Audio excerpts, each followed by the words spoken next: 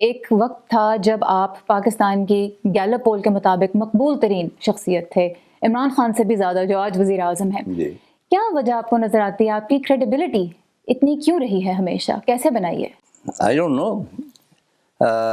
Basically, I was a different compare. اور اس میں Europe کا بہت ہاتھ تھا. میں بڑا عرصہ وہاں پہ رہا. I was very casual and I was very honest to my viewer. اگر مجھے چھینکیں آ رہی ہیں تو میں آن ایئر چھینکیں ماروں گا اور کہوں گا کہ دیکھیں مجھے بھی تو زکام ہو سکتا ہے.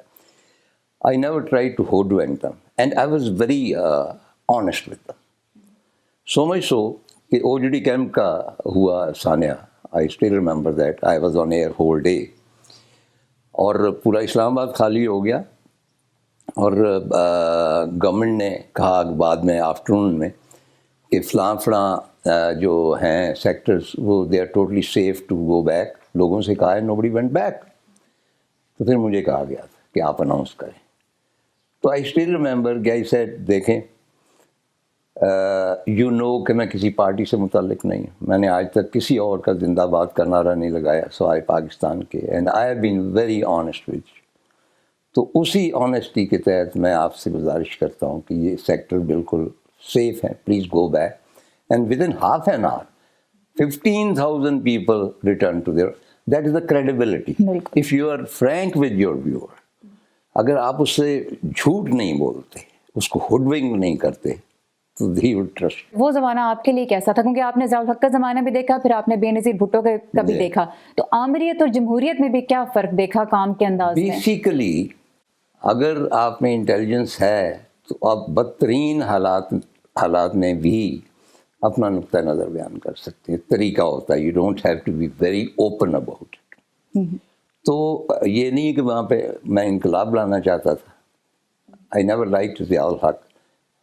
میں بھی آپ کو پتا ہو کہ بھائی I almost refuse to do the transmission. بالکل یہی میں جاننا چاہتی تھی آپ سے. اینڈ آئی سیڈ کہ مطلب I don't have a soft spot for the gentleman. تو انہوں نے پھر بہرحال وہ مجھے, میں نے کہا جی آپ لکھ کے دے تو میں پڑھ جاؤں. اور پھر کچھ روز کے بعد آپ کو ایک اور پرچی دی گئی جس پہ لکھا گیا تھا کہ ان کو اب شہید کہہ کے بلانا ہے. تقریباً 2 روز کے. ٹھیک ہے. اور اس پہ بھی آپ نے پبلک کے سامنے بول دیا کہ یہ چٹ مجھے آئی اور مجھے کہا جا رہا ہے. اور پھر جو لغاری صاحب والا بھی واقعہ ہے کہ بے نظیر بھٹو صاحبہ کا دور تھا, آپ نے لغاری صاحب کو جو صدر تھے شو پہ مدعو کیا, اور چونکہ بے نظیر صاحبہ اور لغاری صاحب کے آپس میں چپکلش چل رہی تھی, اس کا خمیازہ آپ کو بھگتنا بھی پڑا. نہیں, ناٹ ریئلی خمیازہ. ایکچولی یہ دونوں کی لڑائی تھی. اس میں مینڈک صاحب کچلا جاتا تھا نا, تو I can't do anything about it. مطلب لغاری صاحب نے خود مجھے طلب فرمایا وداؤٹ انفارمنگ اینی باڈی, اور ان کے ملٹری سیکٹری نے پہلے سے ایک درخواست تھی کہ یہ آپ نے درخواست دینی ہے, ان کو انوائٹ کرنا morning transmission. No I can't refuse. تو باہر تو وہ پھر جب جو صاحبان اقتدار تھے وہ بڑے سیخپا ہوئے کہ how dare you invite the president of Pakistan to your show without consulting us. I said میں اس میں میرا کوئی قصور نہیں ہے. If the President of Pakistan says that I want to come into your transmission, can I refuse? چنانچہ وہ باہر جو بھی ہوا. لیکن پھر اس کے بعد ہم نے دیکھا کہ اینکرز بھی بدل گئے اور ایک نیا دور شروع ہوا پی ٹی وی پہ ہی مارننگ ٹرانسمیشن کا. تو جب آپ جو ایک سینٹرل فیچر تھے لوگوں کی زندگی کا وہ نہیں رہے, تو کیا خمیازہ آپ نے نہیں بھگتا؟ نہیں, وہ اٹ couldn't go on.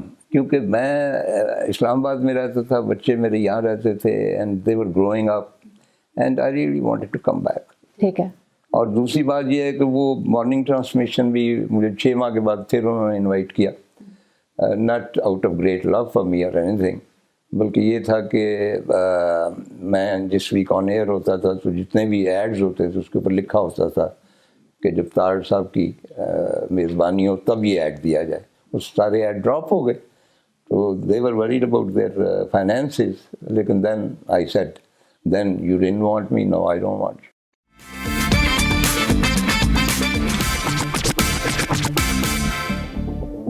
یہ تو تھی طارڑ صاحب کے ٹی وی کیریئر کی کچھ دلچسپ یادیں. مکمل انٹرویو 360 ہمارے فیس بک پیج اور یوٹیوب چینل پر پوسٹ ہو چکا ہے، جس میں آپ جان سکیں گے کہ مستنصر حسین طارڑ مقبول مصنف ہونے کے باوجود ادیبوں کو دوست کیوں نہیں بناتے، خود کو محب الوطن کیوں نہیں کہتے اور پرائڈ آف پرفارمنس کو اپنی بڑی کامیابی کیوں نہیں سمجھتے. گفتگو ضرور دیکھیے گا، آپ لطف اندوز ہوئے بغیر نہیں رہ سکیں گے. امریکہ جو ملک ہے خوابوں کا، اپنے خوابوں کو حقیقت بنانے والوں کا، اپنی ایجاد سے دنیا بدلنے والوں کا،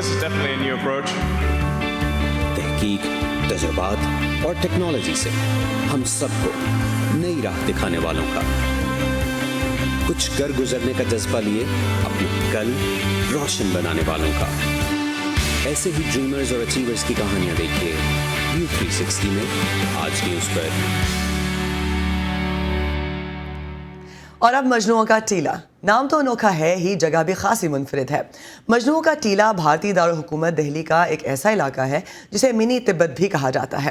آئیے دیکھتے ہیں کہ یہ جگہ تبتوں کا مرکز کیسے بنی اور اس کا نام مجنوؤں کا ٹیلا کیوں ہے.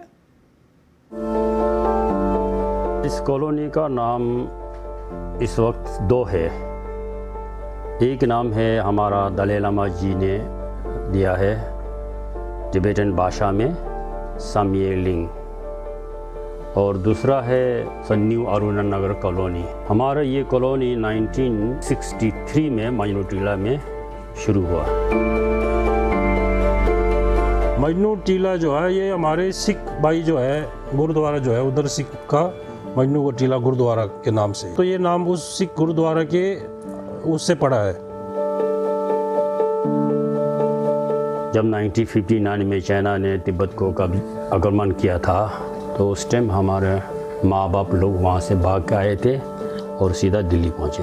یہاں شفٹ ہونے کے بعد سر لائف تو بہت کٹھنائی ہوا.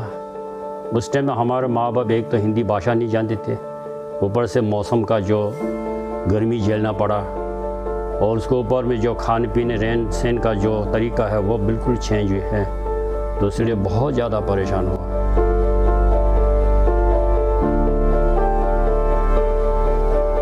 پہلے جو تھا ادھر تو مطلب یہ پلاسٹک کے بمبو کے گھر ہوتے تھے زیادہ تر، تو اس میں مطلب لوگوں نے محنت کرا، پیسہ جمع کرا، دھیرے دھیرے مارکیٹ بنا یہ. تو اب مطلب ہمارے کلچر کا جو مطلب جو بھی سامان چاہیے یہاں پہ سب اویلیبل ہے.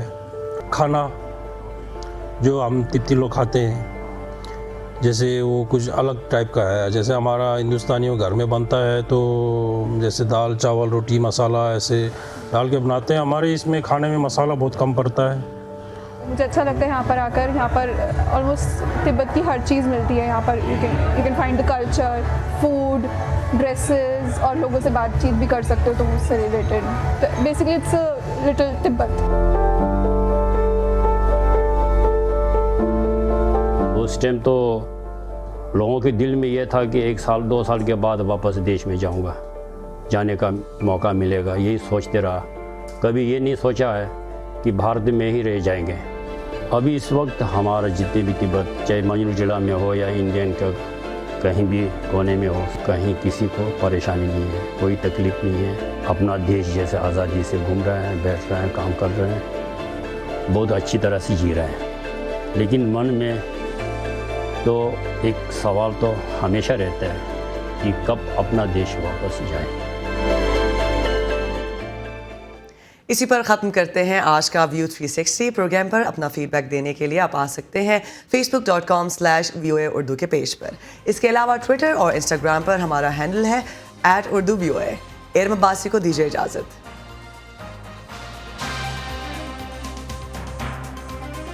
تازہ ترین خبریں، اہم واقعات، آڈیو ویڈیو رپورٹس اور تجزیے دیکھیں، سنیں اور پڑھیں VOA اردو کی اسمارٹ فون ایپ پر.